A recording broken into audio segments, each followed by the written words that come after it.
నమస్తే, welcome to I dream. నేను Lakshmi Durga. TDP అధినేత చంద్రబాబు నాయుడు ఆళ్లగడ్డ సభలో కొన్ని వ్యాఖ్యలు చేశారు. అలాగే ఆ అంగన్వాడీల విషయంలో వాళ్ళకి మద్దతు ఇవ్వడానికి వెళ్ళినప్పుడు టీడీపీ జనసేన మధ్యలో కూడా కొంత సీఎం ఎవరు అనే దాని విషయంలో కొంత వాగ్వాదం జరిగిన పరిస్థితి. సో అసలు టీడీపీ జనసేన పొత్తు మధ్యలో ఏం జరుగుతోంది? సీఎం అభ్యర్థి మీద ఎందుకు ఇంకా రచ్చ జరుగుతున్న పరిస్థితి? అలాగే చంద్రబాబు ఏదైతే ఆళ్లగడ్డ సభలో చేసిన వ్యాఖ్యలు, ఓవరాల్ గా ఇదే అంశాలపై ప్రస్తుతం మనతో మాట్లాడడానికి ప్రముఖ రాజకీయ విశ్లేషకులు పురుషోత్తం రెడ్డి గారు ఉన్నారు. మాట్లాడదాం. సార్ నమస్తే సార్. నమస్తే లక్ష్మి గారు. సార్, ఆళ్లగడ్డ సభలో టీడీపీ అధినేత చంద్రబాబు నాయుడు గారు రా కదలిరా పేరుతో సభ నిర్వహించారు. సో అక్కడ కొన్ని వ్యాఖ్యలు చేశారు సార్.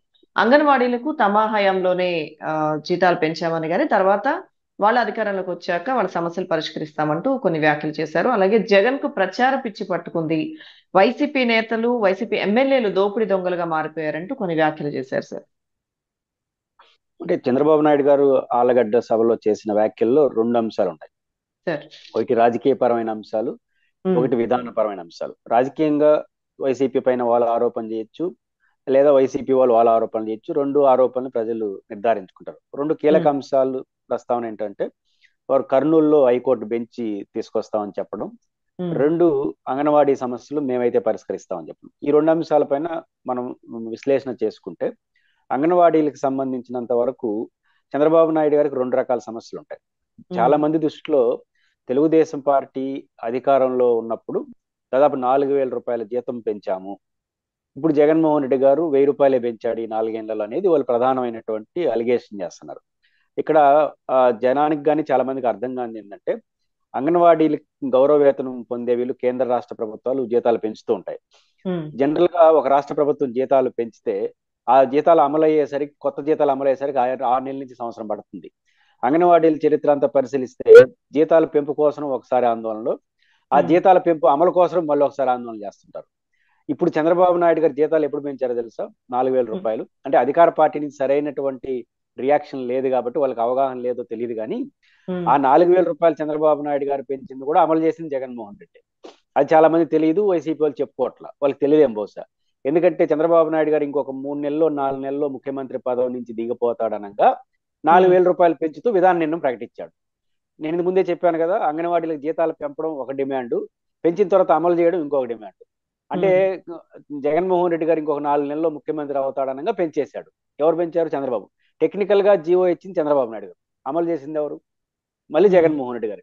విత్ అరియన్స్ తో సహా 4,000 రూపాయల జీతాలు అమలు చేసింది కూడా జగన్మోహన్ రెడ్డి గారు. అంటే ఆ 4,000 రూపాయలతో పాటు జగన్మోహన్ రెడ్డి గారు ఏం చేస్తారంటే, ఎన్నికల ఈ పాదయాత్రలో అంగన్వాడీ కలిసినప్పుడు చుట్టుపక్కల ఉన్న రాష్ట్రాలు కన్నా కొంచెం మాకు ఆ సమానమైన జీతం ఏంటని ఇలా అడుగుతా ఉన్నారు అంగన్వాడీలు జగన్ గారిని పాదయాత్రలో. దానికి జగన్ గారికి సమాధానం ఏంటంటే, మన తోటి తెలుగు రాష్ట్రమైన తెలంగాణ కన్నా 1,000 రూపాయలు ఎక్కువ ఇస్తాను అని చెప్పాడు. ఉమ్.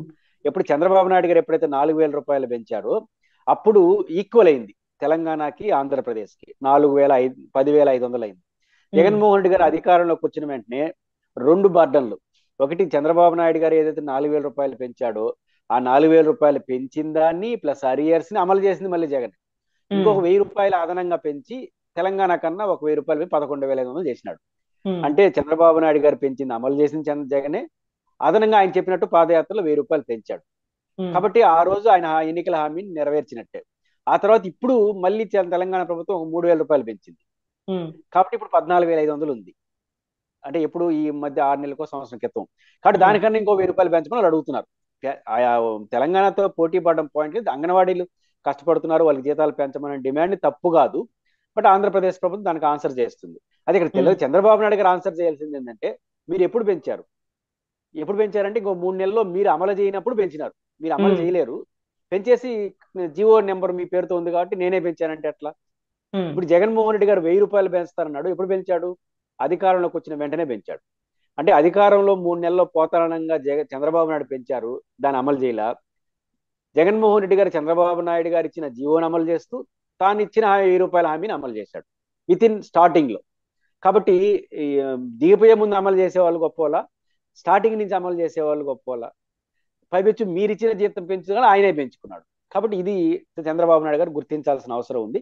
కానీ ఇప్పుడు చెప్పండి, మేము అధికారంకి వచ్చిన వెంటనే 15,000 జీతం ఇస్తానని ఎందుకు చెప్పట్లేదు? ఉమ్, వాళ్ళు 14,500 అంటున్నారు, ఇంకో 1000 రూపాయలు అంటే 15,000 చిల్లరా. ఆ 15,000 రూపాయలు మేము ఇస్తాం అధికారంకి వచ్చిన వెంటనే చెప్పగలరా? చెప్పలేకపోతున్నారు, కానీ విమర్శలు చేస్తున్నారు. పైపించి ఉమ్, జగన్మోహన్ రెడ్డి గారు ఇప్పుడు ఎస్మా లాంటిది ఉండొచ్చు, కానీ మనలాగా గుర్రాలతో దక్కించలేరు కదా అంగన్వాడీ టీచర్లని. ఉమ్, కాబట్టి ఈ విషయాన్ని కూడా వారు పరిగణలో తీసుకుని అంగన్వాడీ టీచర్ల పైన వారు సహేతుకమైన విమర్శలు చేయాలి. మీరు వస్తే ఏం చేస్తారో చెప్పాలి, మనం ఎట్ట పెంచాము, జగన్ ఎట్ట పెంచి అమలు చేశాడో కూడా ఆయన క్లారిటీ తెచ్చుకోవాలి. ఇది ఉమ్, మొదటి అంశం. రెండో అంశం ఏంటంటే హైకోర్టు బెంచి. నాకు ఉమ్, అర్థం కాదు ఏంటంటే, త్రీ క్యాపిటల్ ఫార్ములాలో భాగంగా ఉమ్, న్యాయరాజధాని పేరుతో హైకోర్టు న్యాయ స్వభావం కలిగిన కొన్ని కార్యాలయాలు కర్నూలులో పెడతామని జగన్మోహన్ రెడ్డి గారు చెప్పారు. ఉమ్, సరే, ఏకైక రాజధాని అమరావతి అంటున్నారు. ఆ సందర్భంగా మీరు ఏమంటున్నారు? హైకోర్టు బెంచ్ ఇస్తే, హైకోర్టు బెంచ్ కాదు, హైకోర్టు కర్నూలుకి ఇస్తే 4 ఉమ్, జిరాక్స్ సెంటర్లు వస్తాయి, అది అవసరమా అని చెప్పారు. హైకోర్టు ఇస్తే 4 జిరాక్స్ సెంటర్లు వచ్చినప్పుడు బెంచ్ ఇస్తే ఎన్ని జిరాక్స్ సెంటర్లు వస్తాయి? కాబట్టి ఇప్పుడు ఉమ్, ఇప్పుడు జిరాక్స్ సెంటర్లు వచ్చి హైకోర్టే వద్దనే మీరు బెంచ్ కోసం ఎందుకు అంటున్నాను. ఆ బెంచ్ గడ ఎందుకు అనవసరం కదా. ఉమ్, కాబట్టి హైకోర్టును ఎందుకు వ్యతిరేకించారు, బెంచ్ ఎందుకు ఇస్తానంటున్నారు? కాబట్టి హైకోర్టు ఇస్తే పెద్ద ప్రయోజనం లేదు. లేదా ఉమ్, రాజధాని వస్తే రాయలసీమలో నీటి సమస్య పరిష్కారం అవుతుందా? రాజధాని వస్తే పరిష్కారం కాదు, హైకోర్టు ఇస్తే పరిష్కారం కాదు, బెంచ్ ఇస్తే ఏం పరిష్కారం అవుతుంది? బెంచ్ మాత్రం ఎందుకు రాయలసీమకి ఇవ్వడం? కాబట్టి రాయలసీమకు రాజధాని అన్నది ఉమ్మడి తెలంగాణ, ఉమ్మడి ఆంధ్రప్రదేశ్, మద్రాసు రాష్ట్రం నుంచి విడిపోయేటప్పుడే ఆ రోజే డిమాండ్ చేశారు, మేము చెన్నైని వదులుకుంటున్నాం కాబట్టి మాకు రాజధాని కావాలి. అందువల్ల 1956 ఆంధ్ర రాష్ట్ర అవతరణ జరిగినప్పుడు కర్నూలు రాజధానిగా 3 ఏళ్లు ఉండింది.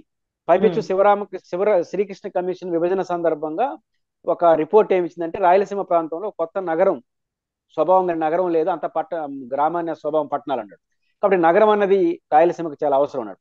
విజయవాడ, గుంటూరు, విశాఖపట్నం నగరాలు ఉన్నటువంటి కోస్తాలో కన్నా కొత్త నగరం వచ్చినప్పుడు రాయలసీమకు రావాలి. ఈ 2 ఉమ్, కారణాలు ఇచ్చే రాయలసీమకు రాజధాని కావాలని అడిగినాం. ఆయన ఏదో కనీసం న్యాయ రాజధాని పేరనే చెప్పినాడు. హైకోర్టు అంటున్నాడు, కొన్ని కార్యాలయాలు ఇస్తున్నాడు. మీరు అవన్నీ వద్దని, ఇప్పుడు హైకోర్టు వస్తే వద్దని బెంచ్ ఇచ్చి ఏం చేస్తారు? కాబట్టి రాజధాని పట్ల ఒక నిజాయితీతో కూడుకున్న వైఖరిని ప్రకటించారు. వద్దంటే వద్దని చెప్పేయండి. మళ్ళీ ఆ రాయలసీమలో సెంటిమెంట్ ఉంది కాబట్టి నేను హైకోర్టు ఉమ్. బెంచ్ ఇస్తాను, ఇవన్నీ ఎందుకు? కాబట్టి ఆ, హైకోర్టులో వచ్చే లాభం లేని బెంచ్లో ఎట్లా లాభం వస్తుందో చంద్రబాబు నాయుడు గారు చెప్పాలి. ఓకే.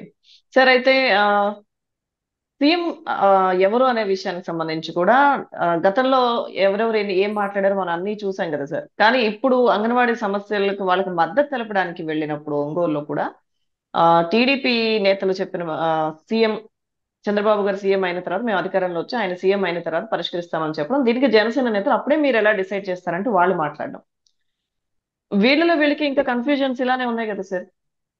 ఇంకా జనసేనాని అభిమానించే వాళ్ళు ఇంకా కన్ఫ్యూజ్ లో ఉన్నారంటే వాళ్ళకి ఒక నమస్కారం పెట్టడం చేయగలిగింది ఏమీ లేదు. ఉమ్, ఎందుకంటే వాళ్ళు ప్రశ్నించాల్సిన తెలుగుదేశం వాళ్ళు కాదు, పవన్ కళ్యాణ్ ప్రశ్నించాలి, మీ నాయకుని ప్రశ్నించుకోవాలి.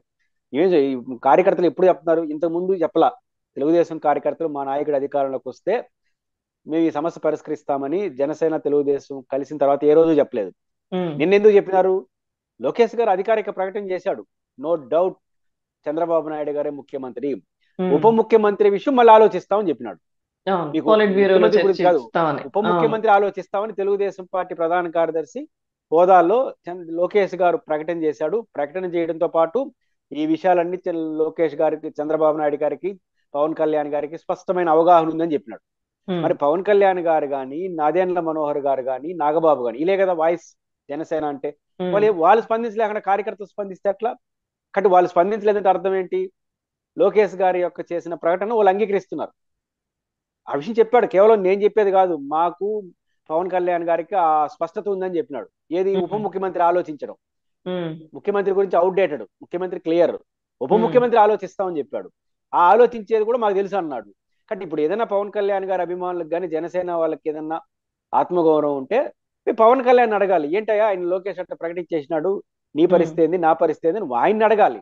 ఇప్పుడు తెలుగుదేశం పార్టీ కార్యకర్తలు అడిగే హక్కు జనసేన కార్యకర్తలకు లేదు. ఎందుకంటే వాళ్ళ ప్రధాన కార్యదర్శి చెప్పిన దాన్ని వాళ్ళు చెప్తున్నారు, దాన్ని ఖండించలేదు వీళ్ళెవరు. ఖండించినప్పుడు ఉమ్, లోకేష్ గారు చెప్పింది కరెక్టే కదా. కాబట్టి జనసేన అభిమానులు ఎవరన్నా ప్రశ్నించదలుచుకుంటే వాళ్ళ పార్టీ ఆఫీస్లో ఆ, పవన్ కళ్యాణ్ గారినో, నాదెండ్ల మనోహర్ గారినో, నాగబాబును ప్రశ్నించాలి. లేదు మాకు ఇది చాలు అనుకుంటే మంత్రో గింత్రో ఏదో అనుకొని అడిగి చాలు అనుకొని మీరు కూడా జిందాబాద్ చంద్రబాబును కొట్టాలి. అంగన్వాడీల ఉమ్, దగ్గర కూర్చుంటే ఆఫీసులో కూర్చొని మాట్లాడాల్సిన సమస్యని పవన్ కళ్యాణ్ ఆఫీసులో కూర్చోవాలి, అంగన్వాడీల దగ్గర కాదు. ఉమ్. జనసేన అభిమానులు కాబట్టి ఇంకా కూడా వాళ్ళ భ్రమలో ఉన్నారంటే వాళ్ళ చేతులు ఎత్తి మొక్కడం తప్ప చేయగలేదు. సో సార్ అయితే ఇంకా ఇటువంటి వ్యాఖ్యలు ఏదైతే ఆళ్లగడ్డ బహిరంగ సభలు ఇప్పుడు రా కదలిరా అంటూ సభలు నిర్వహిస్తున్నారు కాబట్టి ఈ ఏదైతే చెప్తున్నారో ఇవన్నీ నమ్మే పరిస్థితి ఉందంటారా లేదంటారా? దీని మీద రకరకాల చర్చలు నడుస్తున్నాయి కదా. అంటే ప్రధానంగా రాజకీయాలు ఎలా ఉంటుందంటే అధికార పార్టీ మీద ఉన్న వ్యతిరేకత నమ్మకాలతో సంబంధం లేకుండా ఉమ్, ప్రతిపక్ష ఓట్లుగా పడిపోతాయి. కానీ ఉమ్, గెలవాలంటే కేవలం అధికార పార్టీ మీద ఉన్న వ్యతిరేక ఓట్లే కాదు, తమ పట్ల అనుకూల ఓట్లు కూడా మారాలి. రెండు ఉంటేనే విజయం సాధిస్తారు. జగన్మోహన్ రెడ్డి గారు 2019లో చంద్రబాబు నాయుడు గారి మీద వ్యతిరేకత, జగన్ రావాలని ఆకాంక్ష రెండు పనిచేసాయి కాబట్టి ఆయన విజయం సాధించాడు. కేవలం చంద్రబాబు మీద వ్యతిరేకత ఉంటే 2014లోనే గెలుచుంటాడు. ఉమ్, కాబట్టి పాజిటివ్ ఓట్ నెగిటివ్ ఓట్ రెండు పనిచేసింది జగన్ గారికి. మీకు కూడా గెలవాలంటే పాజిటివ్ ఓట్ నెగిటివ్ ఓట్ రెండు ఉండాలి. ఉండాలంటే ఉమ్, ఫస్ట్ మీ మిత్రపక్షాల పట్ల పర్ఫెక్ట్ ఉండాలి. జనసేన ఏమో నిన్న ఎలక్షన్ కమిషన్ పోయినప్పుడు అలయన్స్ పార్ట్నర్ మీరే రాస్తారు. బీజేపీ వాళ్ళు మేము పోతాం 24లో అంటారు. వాళ్ళు మీతో కలవరు. ఇంత అనైతికమైనటువంటి రాజకీయాలు మంచిది కాదు. రెండో ఉమ్, పాయింట్, మీరు ఇచ్చే హామీల పట్ల మీకు స్పష్టత ఉండాలి. ఈరోజు రాయలసీమకు సంబంధించి మీరు మాట్లాడారు. మీ వైఖరి ఉమ్, ఏంటి? 3 రాజధానులు వ్యతిరేకం, హైకోర్టు వ్యతిరేకం, కానీ బెంచ్ ఇస్తాము. ఎందుకు ఇవ్వాలి బెంచ్?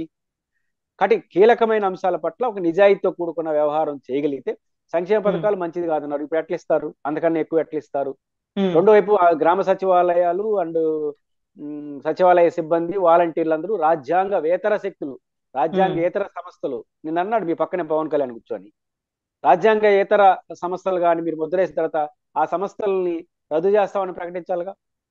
మీ పక్కనే ఉన్నాడు ఆయన, ఏం బయట ఉన్నాడు. మీ అలయన్స్ పార్ట్నర్ అని తీసుకుని ఎలక్షన్ కమిషన్ ముందు వచ్చి పవన్ కళ్యాణ్ గారు అన్న మాటలు అవి. ఉమ్, రాజ్యాంగేతర సంస్థ ఒక పర్మనెంట్ ఎంప్లాయీస్ ని పట్టుకొని మీరు దాని గురించి పెట్టండి. మీరేమంటారు? ఆ గ్రామ సచివాలయాల్ని, వాలంటీర్లు మేము పద్ధతిగా వాడుకుంటాము, జగన్ లాగా వాడుకుని మీరు అంటారు. మీ అలయన్స్ పార్టీ ఏమో రాజ్యాంగేతర శక్తులు అంటారు. కాబట్టి ఇట్లాంటి కాంట్రడిక్షన్ కాకుండా చేయాలి. కానీ జగన్మోహన్ రెడ్డి గారు వ్యతిరేకించే వాటిలన్నీ సాధారణంగా చంద్రబాబు తప్ప ఇంకోరు పడవు. కేవలం దానే నమ్ముకుంటామంటే మాత్రం అది రాజకీయంగా ఆ మీకు లాభం నష్టం ఏం జరిగింది నైతికంగా కరెక్ట్ కాదు. అదొకటే నమ్ముకుంటే అధికారులు రావడం కూడా సాధ్యం కాదు. Thank you so much sir. Thank you.